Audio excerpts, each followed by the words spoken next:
Ticket to Ride, Chapter 1. It had simply been an accident. It wasn't as if he had intended for it to happen. However, if he had been smart, he would have followed the example of his so-called friends. He should have turned and ran like the others. That wasn't what he did, though. In a moment of confusion and panic, he just stood in that spot like a doofus. In his hand was the incriminating evidence, and pointing the finger at his cohort would have proven fruitless at that point. He had held that bat with so little vigor, as he stared at the mess he had made with his rather good hit. Rather than an outfield or an out of the park, however, he had sent the makeshift ball, a rather nice shaped and sized rock, into the glass. He had broken old Mr. Shavinsky's window. No one would take the blame for him. There was no point in denying it. He sputtered and stammered, but there was nothing he could muster that would bring him any amount of success, not even puppy eyes and a sappy apology.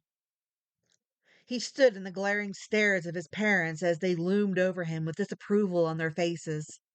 Benjamin Frederick Cox, his mother huffed. He was in for it now. She used his middle name.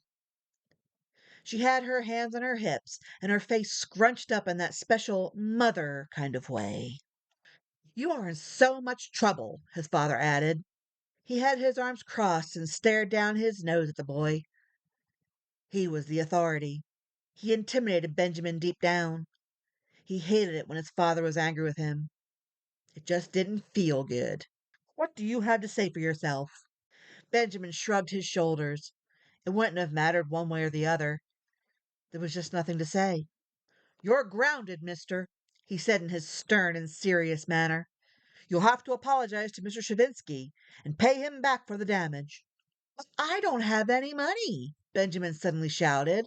How am I supposed to pay him back? Humph, his father huffed. I'll have to pay him back financially. However, you can work off your debt with me by doing chores for him. No lip either. He simply let out a sigh. There would be no use in arguing. Mr. Shavinsky was a cantankerous old man.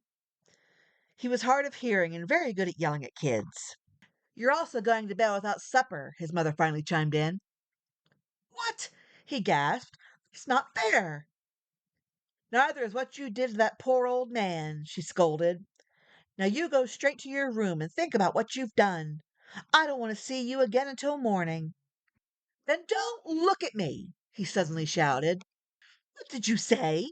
She gasped. You heard me. Young man, you're about to get yourself into a heap load of trouble, his father warned. You guys are so unfair. You're always trying to tell me what to do. You never let me have any fun. I hate you. No more needed to be said. He could have easily been followed and given one heck of a spanking for that. However, that didn't happen. He ran to his room and slammed the door. He grumbled angrily to himself as he paced about the room, tears dribbling down his eyes, his cheeks flushed with hotness. Parents were stupid. Parents just didn't understand. Parents sucked.